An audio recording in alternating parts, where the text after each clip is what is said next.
I drive my car up to the lake as if there's someone to awake. I haven't been to bed for days, I live in a twilight haze. And I set my heart to the setting sun, and I hope that no one else has done it. And the drinks are never far, open up the bar.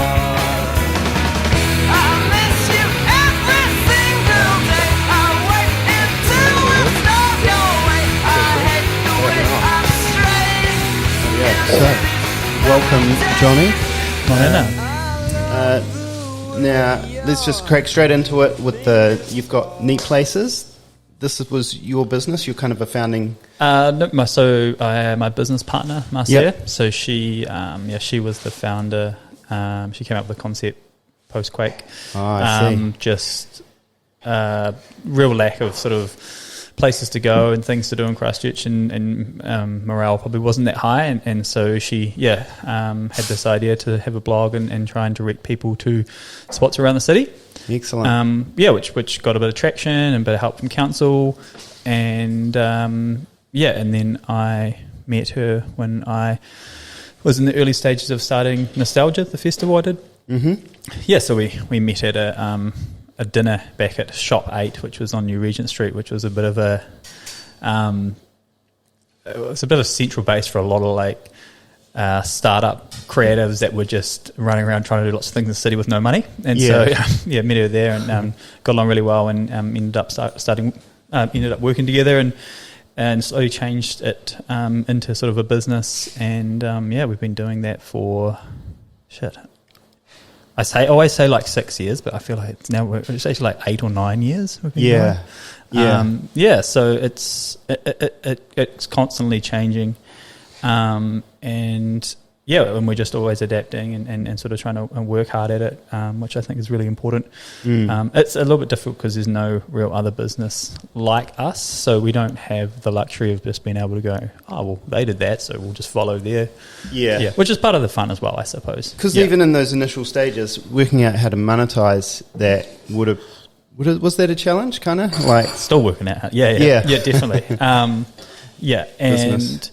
Exactly. We were, like Marcia was really lucky to get some council funding in the beginning to help her sort of get the wheels turning, and then from there we sort of sold advertising and then a printed publication, and then from that we moved to sort of digital, and now we still do that, and we work with regional tourism boards and councils across the country. Cool. So they fund us to come into their region and create content.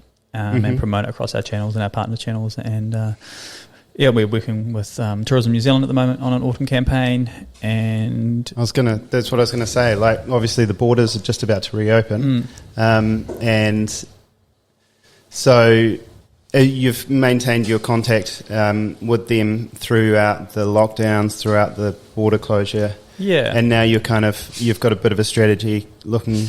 Yeah, we've always actually been more of a domestic tourism focused brand.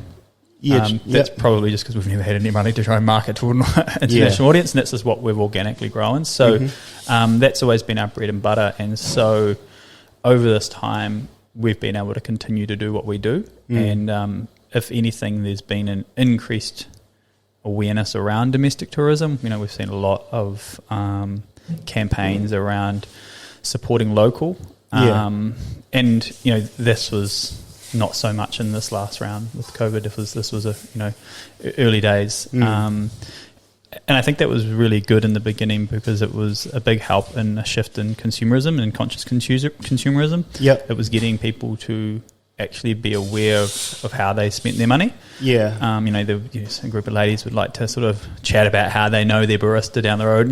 People that just weren't taking that into account. So I think that's a positive thing come out of it, but obviously we need to do a lot more. Yes, so it's tough, isn't it? Because there's the part of people which there's the part of me which thinks I want to look after the world, and then I find myself buying something. I'm not going to mention any brands or names, but you just end up buying something, and then there's a bit of hypocrisy maybe and where your head's at. Yeah. And then your actions. And I suppose, has there been an educational kind of process around that, like supporting local? I suppose for us, it's just sort of something that's happened organically over time. But we're all guilty of that. I would be guilty of also buying something, buying things. I'm probably too hard. I think I think that's okay. I think it's about identifying, what you want to do and having a good think about it and going, cool, well, I'm actually okay with buying that stuff from there. But I do make sure that I will get down and, every Saturday morning I have my breakfast here and I do this and it's about forming some relationships with the business owners and in that exchange. True, exactly. Because a big thing for me and for Neat Places as we've moved forward is the landscape we have now. We are seeing more of this imported business in New Zealand, and when I say imported business, I mean like your Subways, your strip malls, these big brands that are coming in. And what they do is they replace the opportunity for local business. Yeah. And they essentially take away the opportunity to create like an authentic identity in a town, street or place. Because if you've just got these... Which is, would you call that culture, kind of? Oh, yeah, 100%. Yeah. So that's what sort of defines a place and makes it, makes it attractive and it creates community. And so without that opportunity, places don't get that opportunity to create an authentic identity. And I think that's really sad. And we're seeing it. We do see it in a lot of places. And so I think for us, it's about supporting those businesses and trying to support that bigger message. Because I think that at the end of the day, that's what I really love. Like I am lucky with my job. I get to travel a lot domestically and work around the different spots in New Zealand. And when I land on the ground, that's the first thing I'm doing is I'm trying to identify. I'm like, where's the spot coffee spot where everybody's hanging out first thing to get their coffee before they have to work? Where's everybody having their 5 o'clock beer? Where's that? Because I just go and track them down and end up having a conversation with them, and they tell me what's the pulse of the town and how what's its vibe. I don't go to Starbucks to have that conversation. No. I identify where the little the roaster is and different things. So So did the earthquake, like going through that experience and then trying to set up Neat Places from that? Now we're kind of going through the pandemic thing. Did that kind of put you in good stead? And were you kind of like, we sort of feel like we've possibly been here before, or was it just a whole nother ball game? I think, like most people early on, we were racing to figure out what to do, and then as time has gone on, we've sort of learnt that sometimes you don't need to be super responsive and need to step back a little bit. But that's a lot easier said than done if you're able to do that. We're quite fortunate we don't have like heaps of fixed costs like a lease and things, so we're in a bit more of a luxurious position there. So it's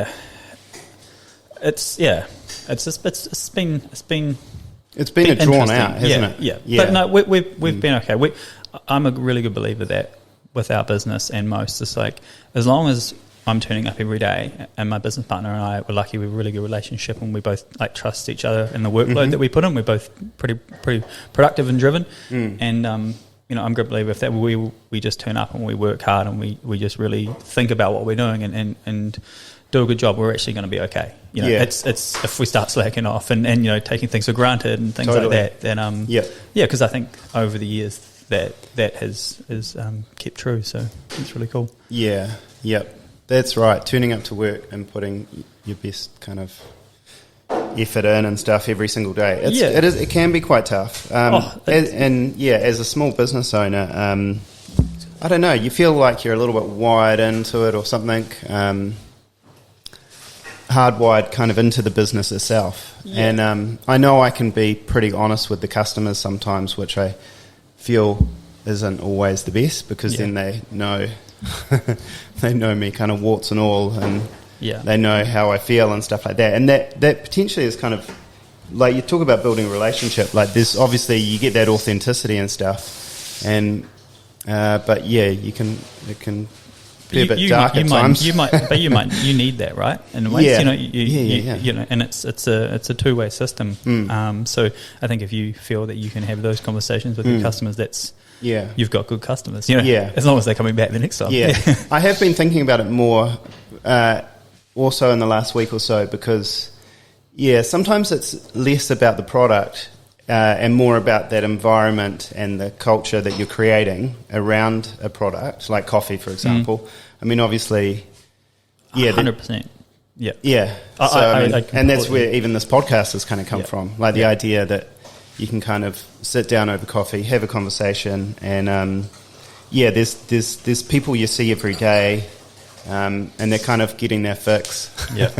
Earlier we were just talking about how it's a bit of a drug and things, but I mean, I think you're right. I think the difference between supporting you and, you know, someone down the road, quality of product is really important. Yes, but a lot of the time it's the people, it's the interaction, the quality of the relationship. It's routine and ritual, you know, and it's like you were saying, you know, just coming to work every day. I think it's really important for you, like myself and my work and you, is like to enjoy that ritual of coming in and turning the lights on and you know, like doing that daily stuff, because that's all there is. You know, there's no point constantly fighting towards, and if I get to that point next year, you know, like it's sort of, if you can't enjoy that routine and that ritual every day, then you're in trouble a little bit. Well, it's just something really good to work towards, I think. Yeah, no, I think so. I think so. That's like meaning, right? Yeah, exactly. Purpose and meaning. Yeah, and people get that, customers too, when they come here and they have that interaction, because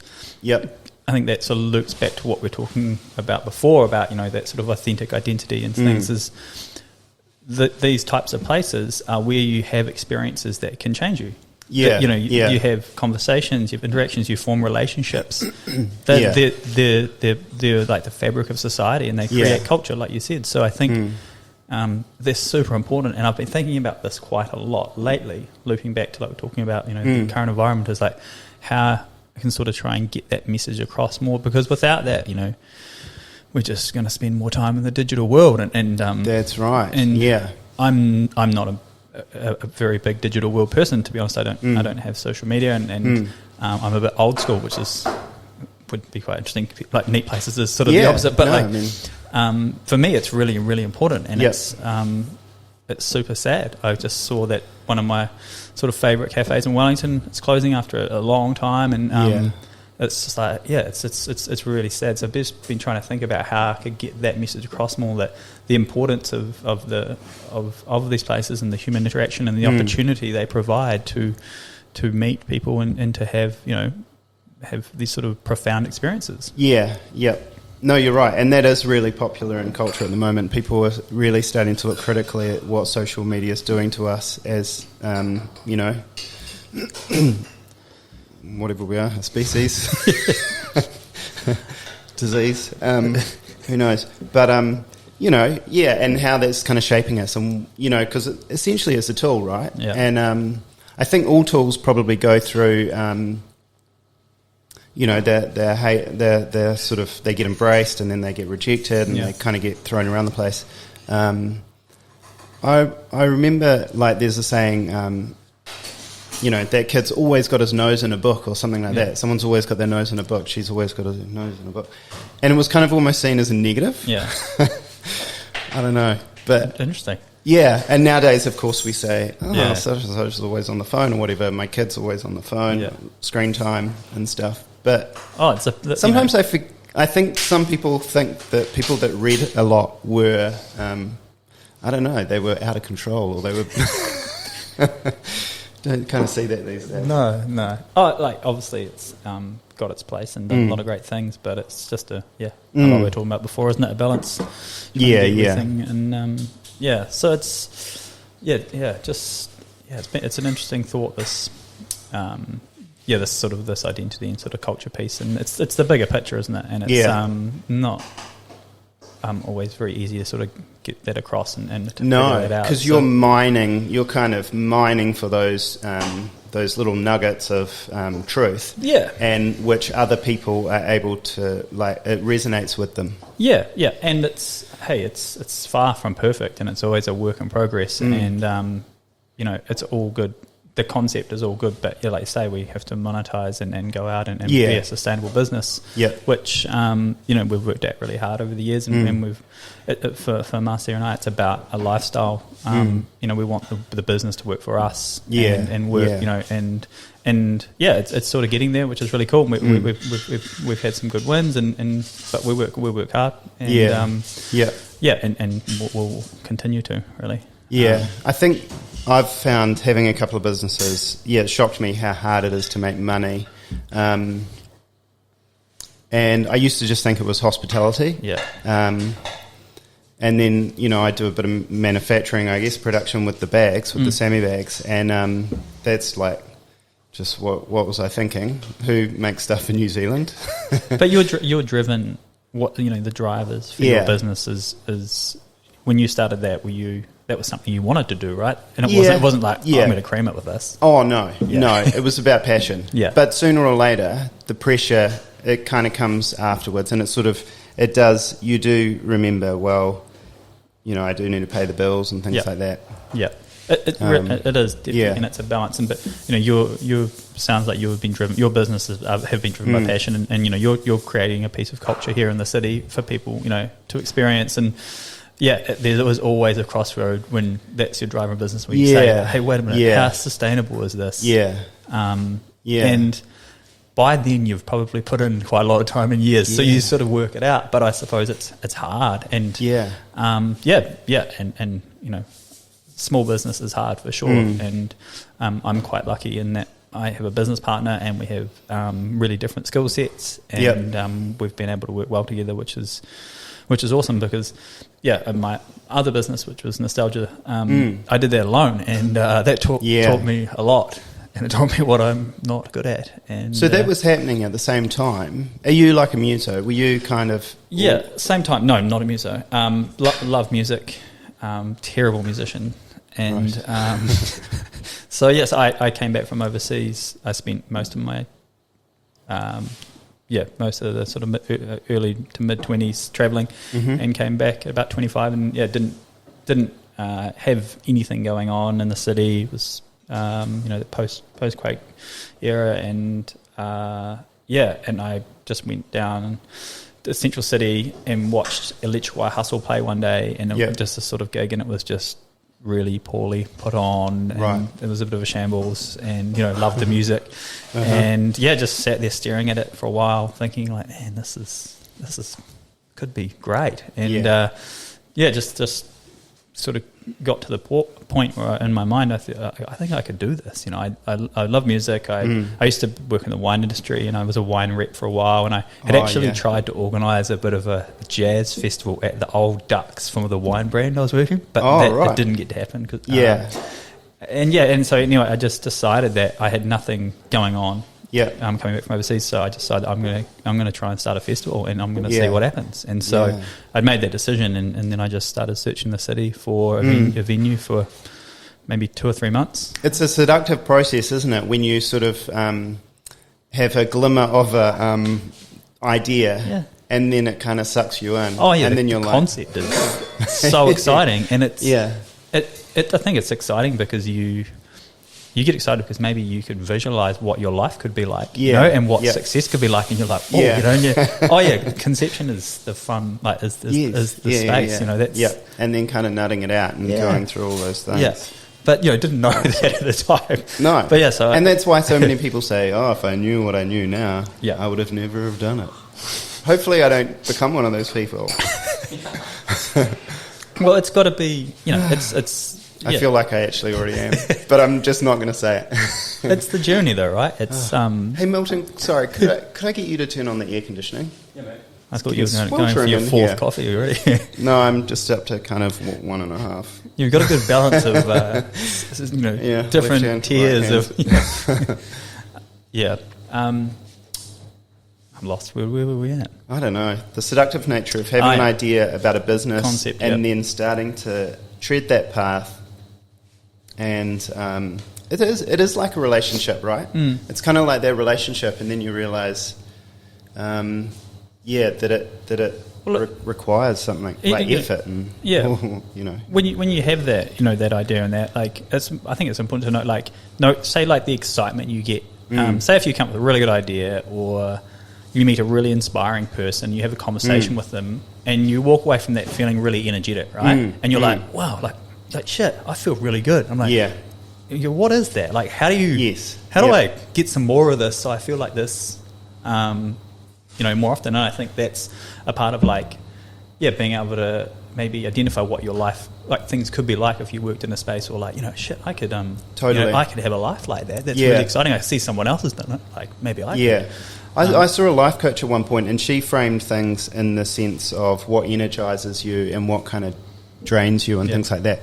And for some reason, I never used to kind of look at the things that I did during the day, like whether it be work or whatever. I never really looked at them in that way. And I suppose when you look at them in that way, you can cut out all sorts of things that perhaps, if you're watching too much television or spending too much time doing something, it doesn't necessarily have to be work. But you can kind of frame it in a different way and saying, is this really energizing me? Perhaps not. But then you have to. I suppose you need that downtime and bits of TV and the balance of things. But true. It's it's interesting for sure. So nostalgia. Going back to nostalgia, tell us more about that and So as I mentioned, so searched around the city, found a venue. Wandered into the Ferrymead Heritage Park by accident. I was actually looking at the golf course. I looked behind every rock in the city. I went to all the vineyards out Sawyer's Road and and I was just because I knew that if I was going to step into this festival game with no experience, no money. Not a lot of contacts. That I had to find a venue. The location. A venue was different. I was like, I can't just throw a band in a park. No, that's what we've been doing. And the winery tour was happening at the time with all the rage and stuff. So so I looked around and stumbled into the Heritage Park by accident, and just wandered in there, and I was like, shit. I've been here before. I was like, this is a weird place where they dressed me up in these clothes and paraded us around and I had these memories that came back to me, and I was like. I was like, I remember this, but I never knew it was here. And then I realised, I was like, oh, shit, if you're from Canterbury in that area, you would have been to the Heritage Park and had that experience. And that's where nostalgia, the word, came from in the name. And and if I had it again, I wouldn't call it that app again. But that was that moment, and I just laughed and walked around, and I had this vision that at that moment I was like, I want Liam Finn playing right over there. That's my goal. And straight after that, I went down to the brewery and had a couple of pints and started scribbling on the back of an envelope and just kicked it off from there and shit, it was a brutal learning experience the first year. It just my expectation and I had high expectations and no experience to back that up and started putting it together, got a design, do some artwork, started pulling some music together, and it was not bad. We lined up. We had Delaney Davidson, Mudda TK and Aaron Tokeno were playing, a bunch of people, and I was like, I can get 1,000 people down here. 1,000 people at whatever, $25. I was like, man, I'm going to make 10K. It'd be great. And then the lead up to the event, it was just the tickets were just creeping out the door. And I was not spending any money on marketing. It was literally me and my friends wandering around the city dressed up as idiots, handing out flyers, and I went to markets and we were just guerrilla marketing with very small impact. And then got close to it and had sold maybe 160 tickets with 4 days to go. And I was just like, this is brutal. And then it wasn't quite rock bottom. Okay, great. And then that's one thing you always find. You hit rock bottom, and then you're like, oh no, there's more. So I think a couple of days out, it just started raining, and it was just raining and raining. And then the night before, it was just raining, and people around at my house, and we were making lanyards, and my mum was there helping, and and it was just pissing down, and it was I think we'd got up to 190 tickets, and I was expecting I could get 1,000. And it rained all night, and I got this sore arm and couldn't. It just was aching, and I couldn't keep it still, and so I didn't end up sleeping that whole night and just listening to the rain, and then got up first thing, and it sort of stopped raining, cold and grey. and went down to the cafe first thing, and I was on like the second page of the paper, a big thing saying it said steampunk reality, which was definitely not the angle I was going for, but I'll take it. And then luckily, that's my phone alarm going off. I'll just switch it off. You're Sorry, right. carry on. And then thankfully that attracted a couple hundred people to walk up on the day. So we got up to 300-400 at a so push. that small shift from guerrilla marketing into second page. Yeah, second page. Doubled the numbers. Steampunk reality. And just so a few more people turned up. And it was just enough people that it wasn't a visual flop. And it was cold and it was wet, and it went okay. It went all good. People had a good time. It was mellow. It was cold.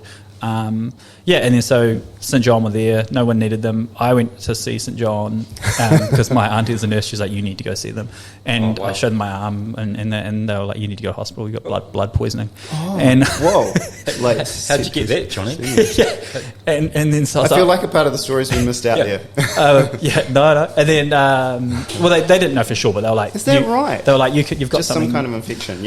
And that was just before the festival. I was like, I've got to run this thing, and so did the day. We went all right, and then afterwards, all the bands were crashing at my flat, and all my friends were going back to the flat, and there was a bit of a party going down. So everybody did that. I went to the hospital, sat and waited for 3 hours to be seen. Oh boy! Finally got seen, and they, examined me and were like, "There's absolutely nothing wrong with you. Stress related. Whoa. You're burnt out. You need." Amazing. And so I was so exhausted I couldn't face going back to my flat and everybody there, so I just drove around my uncle's and crashed on his couch and woke up the next day and lost quite a lot of money and was like, whoa. Oh no, Johnny. So that was year one. It was, and I thought, shit, it can't get much worse than this. Man, how that cold grey morning on the day of the festival, it's indelibly etched into your brain. Yeah, and the first two were like that actually, and it was hard.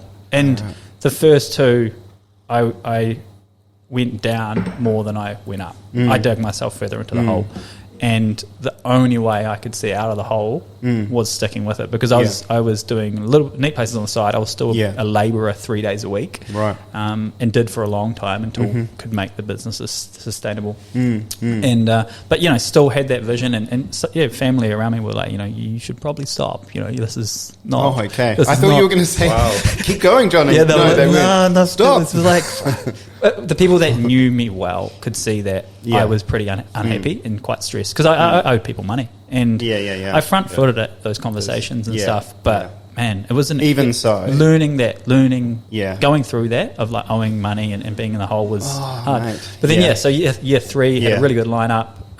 The sun came out and it was booming. It was like 30 degrees and it went off. We sold out. We had to turn people away at the gate. Wow. And thankfully I did that because we just didn't have enough food and resources to handle them. So, and it was a really good ploy then, because it was like, it was a sold out. Last year I couldn't even get in. So it was a good marketing tactic. And it went really well. Like, we sold out of all the booze, sold out of the reserve booze, had to send some over to Littleton. We borrowed some kegs out of the bars. We're like, we'll pay you back. And then all the food vendors ran out of food, so then we got more. Then we ran out of everything again with about half an hour to go. So it wasn't like in the papers like festival runs out of food and alcohol. And it was a great day. And then at the end of it, you just looked around and everyone that had worked on it was just like dusty and that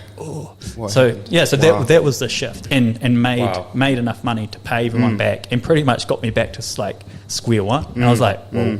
And from there, I had data and experience, and I could say, actually, I can somewhat project now how many tickets I'm going to sell, as opposed to me just guessing. So I think I just became a better business person as well. And had being able to rely on data is just was a I've big never change. used data. I should. When I say data, it makes it sound, I'm just talking about my ticketing report, when people were buying and how they were buying, and the amount of product was sold. So I always ran the bars, and they were always mine, and I would get sponsorship for beer, and we'd sell that at a good price and stuff. So over time I could actually start to see what was earning what, and it was like, okay. So that was year 3. Year 4 I got Liam Finn, and so that was the big goal. So that was a real moment where I was like, I feel that's amazing, man. So after your original inspiration 4 years later, it took 4 years to make that happen. Yeah, and it was a real moment of satisfaction. And I actually think, looking back, that after that, I sort of maybe was like, I think I'm nearly done with this. And yeah, so I did that, and then I think I decided 6 in the end, and then maybe after the 5th, I knew that I wanted to get out. Exactly. And so I talked to like my accountant and some people, and I said, how the hell do you sell a festival? Can you sell a festival? Like, what am I selling here? That's right. And so just sort of started making some preparations for that, and I knew the guys at Team Event, and had a couple of conversations with them and engaged their interest, and was able to sell it. Yeah, that's excellent. What a cool story. Yeah, it became such a great festival. Yeah, it was. Like, it was. The times I went, it was just brilliant. Yeah, my friends, they would go every year. Yeah, no, it was really cool, and it was. I felt like I experienced it with everyone, because the first like 300-400 people that came, their faces are etched in my mind, and they came back the next year and they brought a friend, and it was pretty much like that every year. Yeah, it just was the same group, and everybody brought a couple more people, and I could see that in the crowd. So it was sort of felt like I went through it with all of those people, and all of my friends, like all of my friends helped in some way. Like my builder mates were up the night before installing things, like. Yeah, everybody in my life helped in some way, and that was super crucial. So so it was cool, and I just feel very grateful that I got out when I did, and was able to get out of that game in a positive light, because the nature of festivals is they doesn't always go that way. Yeah. So. And I can look back at it fondly, as opposed to looking back and saying, I wish I did something different. Or. So you got out of that when nostalgia was quite successful. Yeah, it depends on how you determine success, but it was in my life, my spell of it. It was at its most successful. I was never a great businessman in nostalgia. Like, it was more about purpose than it was profit, and I was quite naive with that. Like, I didn't make money as much as I could in areas like I should have been charging extra for parking.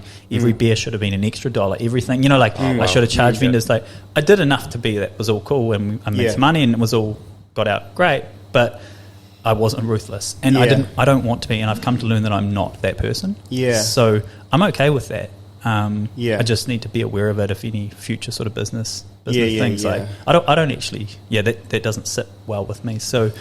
So it's just good to know that. But got out at a good time, and can look back on it. But I haven't had any regrets about getting out, and but I do, like, there were some moments. I think we had Phoenix Foundation one year, and they were when they're doing their encore, and I was like just standing sort of at the bar on top of something, and I probably just had a couple of really quick beers and probably not a lot of sleep and food, and it hit me pretty, and I just saw all the crowd sort of wave going and things, and I just had this real moment of sort of fulfillment, and thought, shit, this is wow. Yeah, so there's been like 2 or 3 moments like that. Yeah, that's awesome. That's success, man. I remember that year I went there, Phoenix Foundation. Yeah, it was so good. Yeah, it was good, and it's cool. I feel very distant from that now, because once I sold the festival, I just realised I wasn't really that happy. I was just like, shit, I've just been working non-stop. But I also just got used to that, and it was like quite an easy way to just go through your life. Yeah. And so I thought, actually, I need to like take some time and go like, okay, what do I really sort of want? And so I've actively been trying to do less for the last couple of years, where it's sort of like have a job and things, but go home and just be like, all right, just be chill and just enjoy your own time and space and things. So that's been challenging, but it's been awesome. Starting to get a bit of itchy feet towards something else in future. It won't be a festival, but but. Yeah, so still need places as full time, and that's all I need for now. But definitely have some desire to create another sort of experience, and that's where I mentioned to you earlier, that sort of experiential design is like, it's designing, and this is what you do here. It's designing a space where people can come and have a certain type of experience. You're getting to curate that. You're getting to lead them through that. And I think that's what really helps certain businesses thrive and other in hospitality, I'm sure.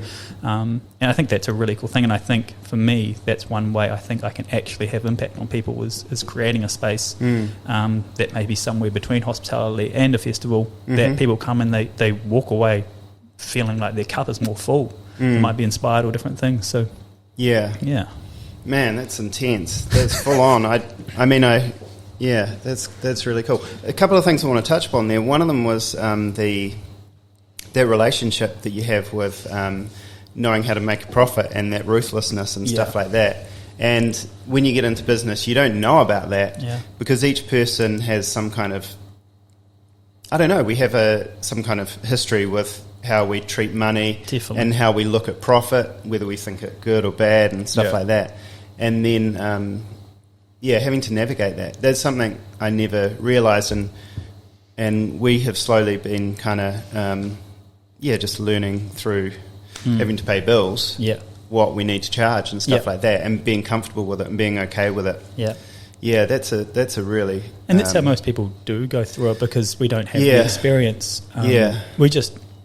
You get to this point, right? You would have come to this point where you decided to open this business, and to do that was a giant risk and step, right? But for you to create what you wanted, that had to be taken, and then you just sort of trust that you will figure that part out, and that figuring that financial part out is unfortunately how most people in New Zealand, their sort of early business, like startup businesses and first few businesses, operate, especially when it's driven by like purpose and passion. Yeah. Your mind wandering off. Oh no! It's so cool. I don't. It's awesome that you had those high points and those moments where you were like rewarded with those good feelings and stuff. And I think and I've come out of those experiences and start to learn more about myself and what, in a business sense as well as a personal. I think there's some of the biggest takeaways now because I can apply that going forward. Like I don't want to deal with accountancy. I know that, and thankfully for Neat Places, my business partner does, and she enjoys that. And you learn the parts of the business that that you're good at and that you want to do, and So that teamwork's massively crucial. I would. It is. It's essential.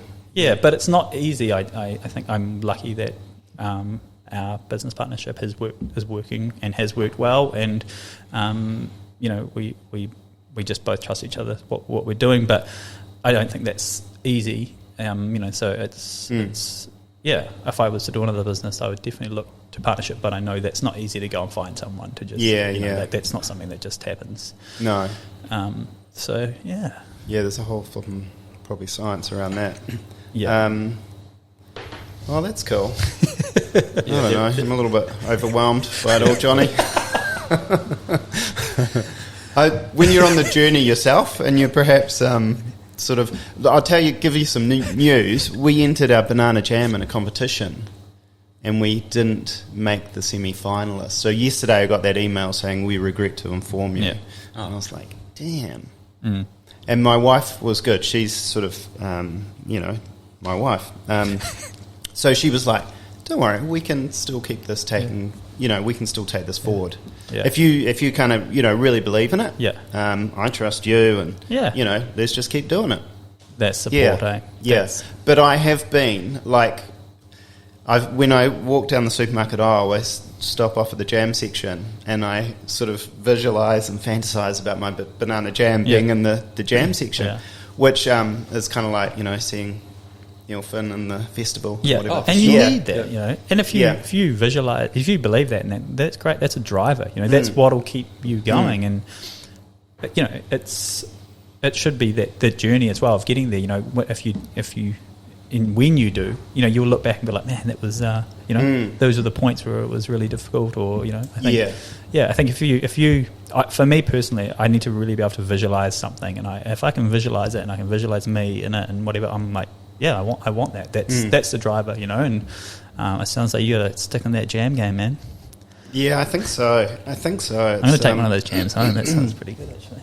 Yeah, man, banana jam. No one's heard of it, right? I know. That's what I was like. Yeah. I have a banana every morning for my breakfast, but I've never had banana jam. Yeah, every day. Okay, cool. They're New Zealand's most purchased, at the supermarket, I think it's like hundreds of millions of dollars Kiwis spend on bananas. Yep. Out of all of the, Western world or whatever, Kiwis consume per capita the most bananas. The banana trade is mad, eh? I've read this amazing book called The Fish That Ate the Whale. Right. It's about the banana trade, and like United Fruit and all Central America, and this guy who just battled from nowhere to pretty much take over and started like coups and like crazy book. Really, really cool. Wow. Yeah. That does sound cool. I've read stuff of like the history of coffee, but I haven't read the history of bananas. Yeah. I'm not obsessed with bananas or anything, but it just kind of happened. I just love the banana jam, but I should really research into the history of bananas. Oh, that's cool. It's one of those things they always say is going to go extinct. Yeah. I don't know if that's true or not. Well, I suppose like most crop or things, as climate changes, areas become better for, and that's an interesting space, isn't it? And I've been having some coffee conversations of late. Actually, I've got family in Nepal, and we've been sort of experimenting if we can grow coffee on it's my sister's husband. He's Nepalese. Their family land. So we've been just trying to see if that's a thing. Wow. Yeah, that is pretty exciting. Yeah, early days, but but that's something where I look at it and I visualize and I say, what's the goal here? And I'm like, the goal was having a reason to go to Nepal every 2 years to create some employment opportunity over there, to create more of a relationship with this land that is now my family. That the people, the culture is now my family, and I'm like, that's the goal. And like, I can visualize that. I want that. I was like, well, let's see. Because the tea that we used in the cafe is grown in New Zealand, right? That's right, and that tea was... the one in Hamilton? Zeelong. Yeah. And the story behind that, the guy just noticed that his camellia bush was growing real well. Yeah. And he was like, whoa, look at that. And I think he was of Chinese origin, and he knew that the two plants were related, the camellia and the tea plant, or whatever, and just started growing it. Yeah. And from there, an enormous estate. And they export their tea back to China. Oh, wow. Which... that's like selling wine to the French or something. It's pretty. I went up there and did a wee tour. It's pretty flash. Yeah, it's a flash setup. Yeah, they've got this like tea library upstairs. It's like a whiskey lounge, and it's I haven't been there. Flash. Oh man, I want to go. Yeah, that whiskey lounge. Yeah, it's interesting. Hamilton, I like Hamilton, and what's out of the city. But I'm quite a big fan of Hamilton. It's it's got some things going on. Mm. Oh yeah, man. I mean, the coffee industry is... I think they would love it. They would love having a new opportunity. Because in coffee, I think... I don't know, I don't want to say there's innovation lacking, but I mean, we've kind of got to a certain point and, we're sort of like, where to go now? We've got these single origins and stuff like that. But just, introducing a whole new region to the world of coffee... just kind of breaks it open a wee bit again, all over again. So it's still, demand is still soaring, right? And that's what that belt through Asia and the Americas, which is pretty key. And I think we sort of identified that was Nepal sat in there, but who knows? It's very early days and a bit of a fun thing. But do you know the guys from Rich?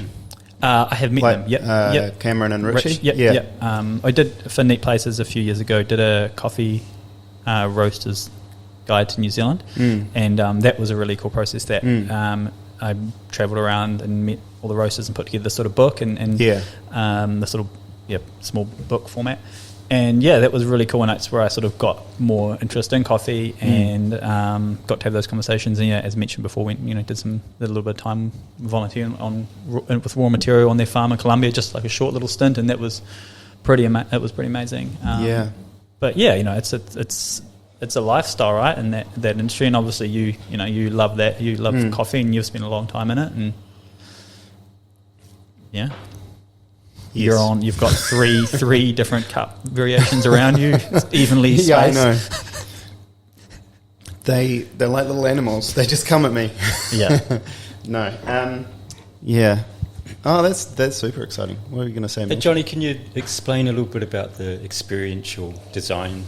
Yeah, that was just the term I think that I liked. That is sort of like the grounding bigger picture for me. I think like Neat Places in a way. I like going and sort of exploring and trying to find spots, and those places create experiential design just like here does. The way a customer interacts and the experience they have there, and I think that's what really interests me. And then nostalgia was a bigger version of that.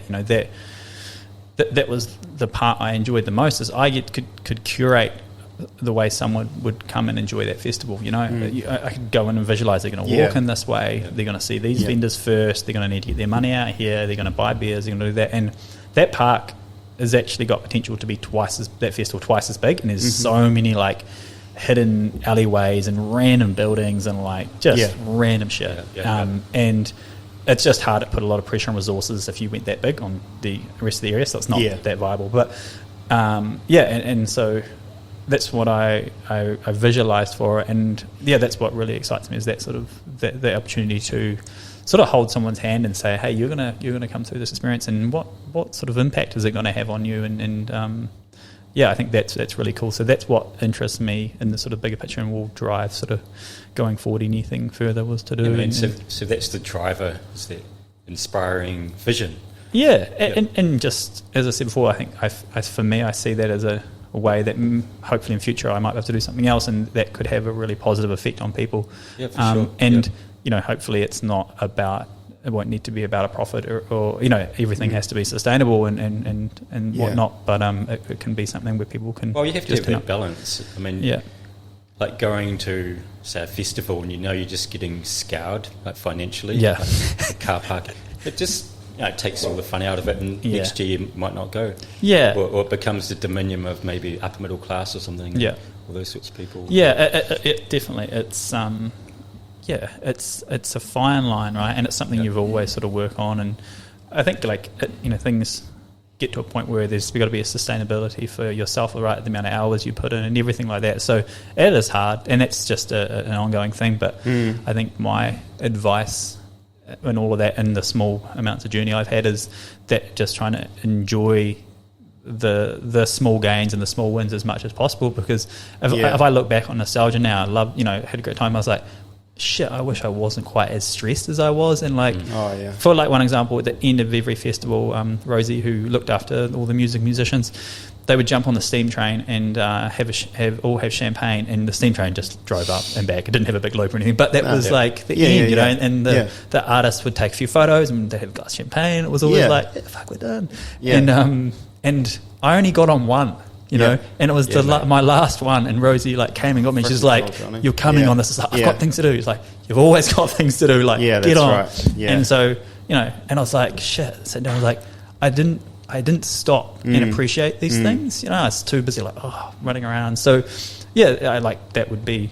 I'm not using the word regret. I don't regret, but it's a takeaway saying I wish I just stopped and enjoyed the smaller little wins and the smaller moments a bit more and in the journey. But that's a common thing you hear. You're suddenly on the front line with all this complex stuff to do, and you're like working through, and it's all in your face. I mean, what an experience. And when you're early days in business, you are the front line, right? You do everything, and it has to be that way, because you don't have the money to just say, oh, you're employed for this position and do a great job.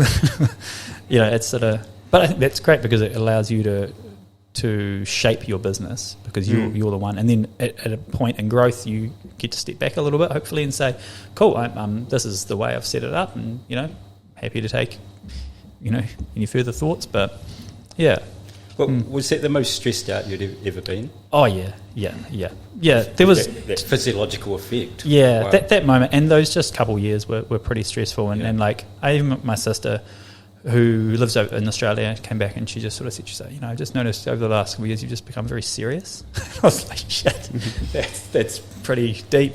So like it's, it was, as I say, pretty interesting experience. But what good feedback though from your sister. It's just so important to have one or two people who can just be honest. And my uncle also said he was very surprised how patient it was to stick at it and things. So there's some good takeaways like that. It's interesting. It's sort of I wonder if the nature of it being just a festival, that one day, like it all kind of happens and it's just all heading towards that one day, and then it unfolds. And whereas a business like this is day to day, and every single day kind of. And it can be hard to, if you don't have a time limit, sometimes you can sort of drag on for the wrong reason. But then you've got the pressure of having that time limit. So you have to keep to it as well. Yeah.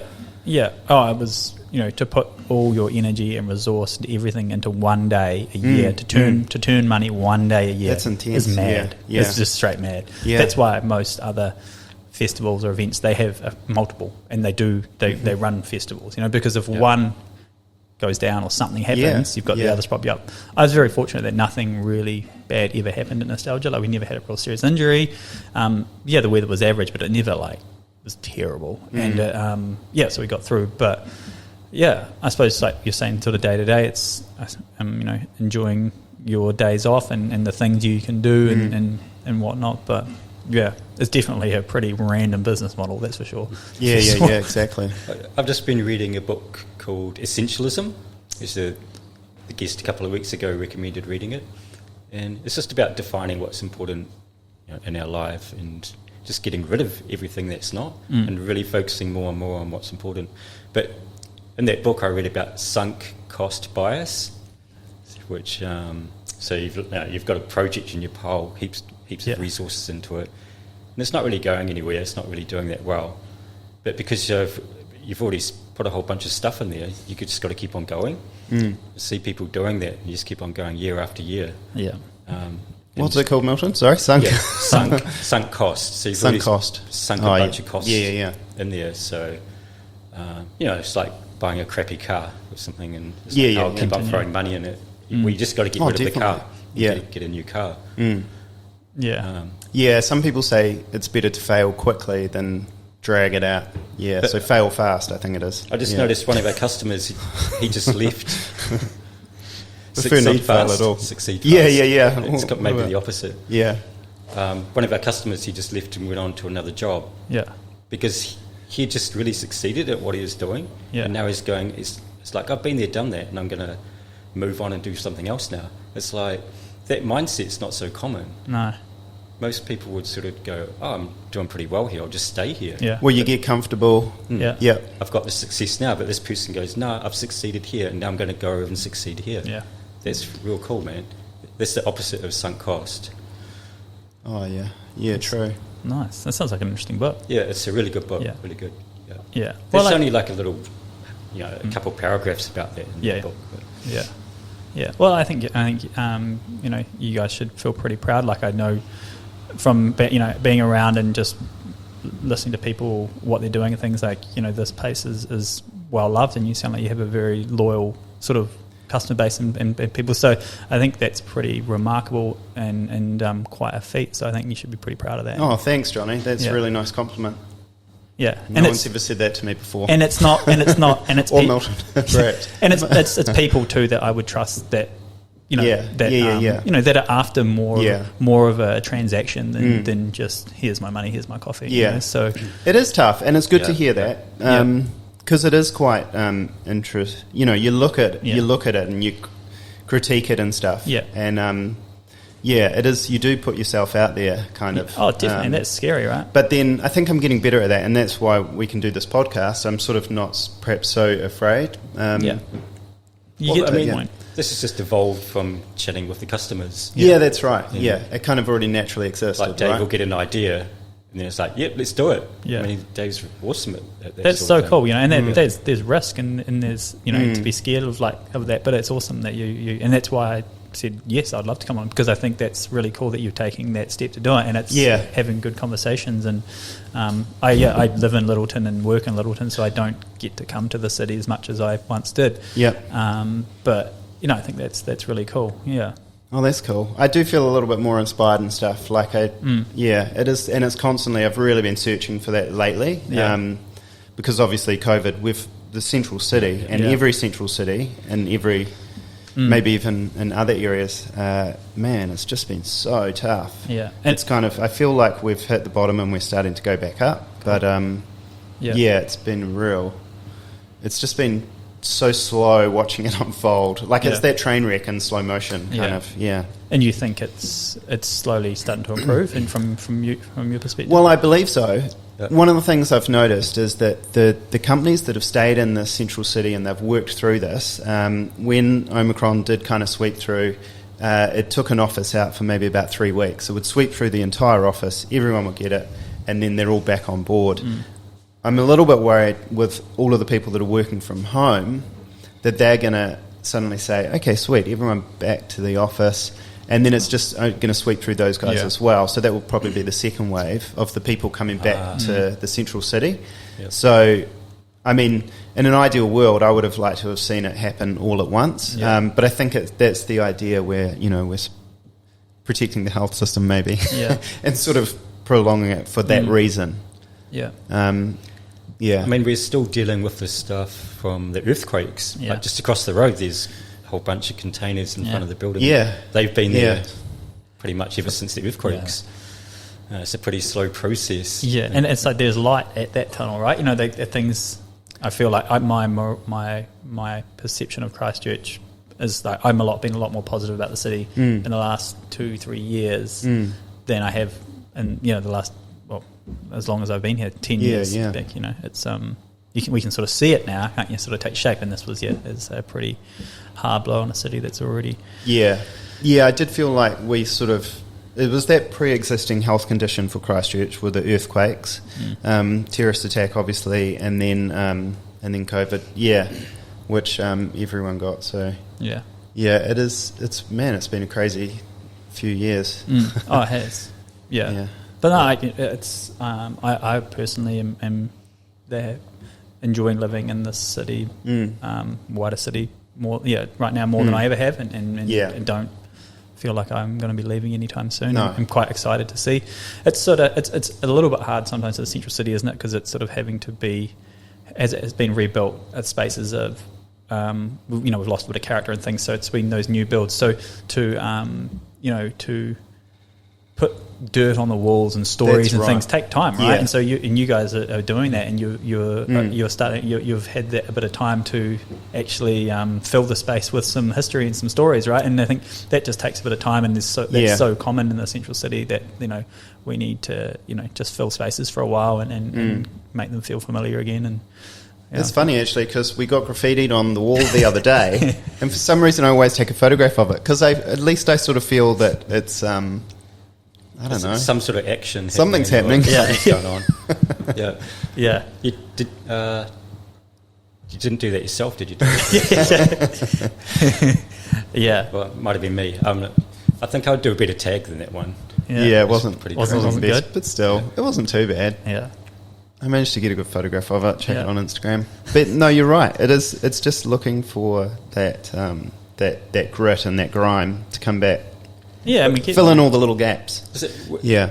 It's like a neat places thing, right? You've got to curate an experience. Like if I go somewhere I don't really know where I am, I can just go onto neat places and have a look at a bunch of stuff which aren't going to be like Starbucks or whatever. It's going to be a bit more interesting. Yeah, and like that's like we need, we're only in certain places because we've been able to get partnerships out of the tourism boards and councils and stuff. So we've got a long way to go to be across New Zealand, and in Christchurch alone we started our business here, and so we created a business model here that was businesses needed to contribute to neat places. Outside of Christchurch Canterbury, that doesn't happen. Tourism boards pay. We don't have to ask businesses for money. So I want to get away from that model. So because it's hard in Christchurch because we can't just feature whoever we want because we've created a structure like that. Whereas the rest of the country, when we move into a place, it's not about ever who can pay or anything like that. It's about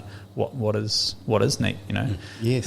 So we've still got heaps of work to do, but it's a cool journey, and we're getting there slowly. Yeah, I was just up in Wellington a couple of weeks ago, and we had some friends up there and know the city pretty good. And man, we went to such cool places. Oh yeah, Wellington's, you spend all your money there in a week, don't you? Like we went to the Bolton Street Cemetery. Oh yeah. I don't know if you ever heard of that. That's really interesting. It's got some that's really worth a look. Yeah. It's part of the Botanic Gardens, so you can walk around. It's like a big cycle. Yeah. And go back to the city.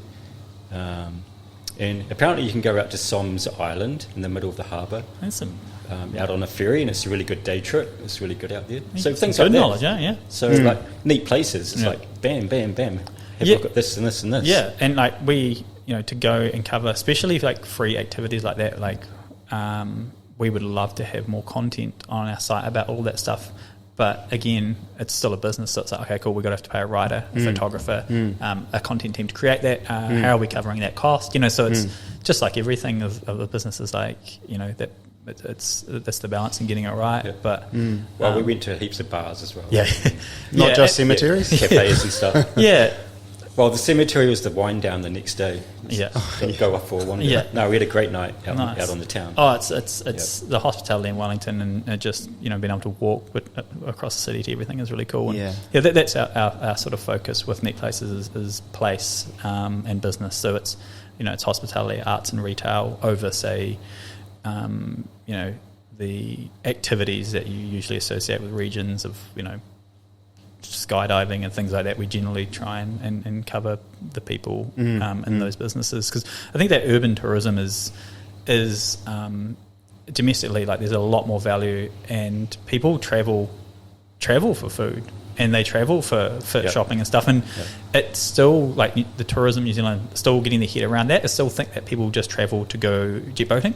Oh, yeah. And it's like, no, people don't really, like, that's a different generation. Like, and like Neat Places is definitely not, we're our own little brand, and we don't appeal to everyone, and cool, we're not, like, we're just targeting a certain market, but like, I think that's super important, and I think a lot of people will travel that way, like, I'm lucky that if I was to travel the city, I would generally sort of do what Neat Places does anyway. Yeah. Like, I'd just be like, cool, where's the vibe, the cafe and the little, gallery. I think that's why we called this place Pilgrim, kind of referencing, because we knew everything was going to be brand new. We wanted a sort of a nostalgic name. Yeah. And Christchurch was settled by people called Pilgrims, and there's Pilgrims Rock in Littleton, which cracks me up whenever I see it. Well before they knew that it was going to be like Pilgrims Rock. Yeah. Yeah, I don't know. That's good. It's a good name. I like it. Yeah.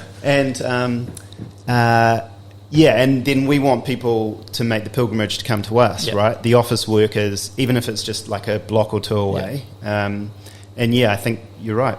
People in New Zealand are making little pilgrimages around the place, and finding out more than perhaps the obvious. And it goes back to what we were talking about before, of like meaning and connection. If you go to a place like where you just feel a bit more connected, of course, or I'm going to go there.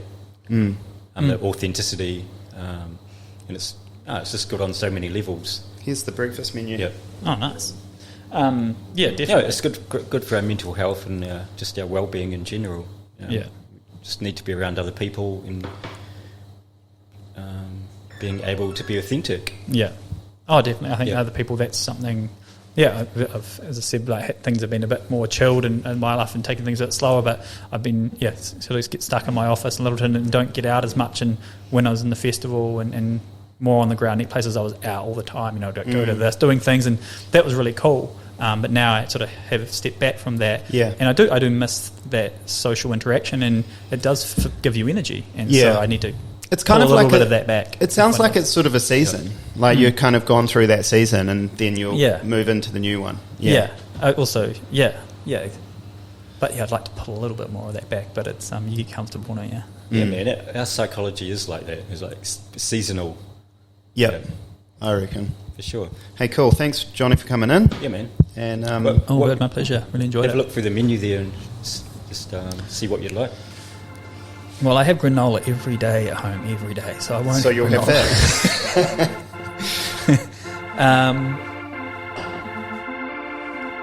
I get banana lime spread. You agree?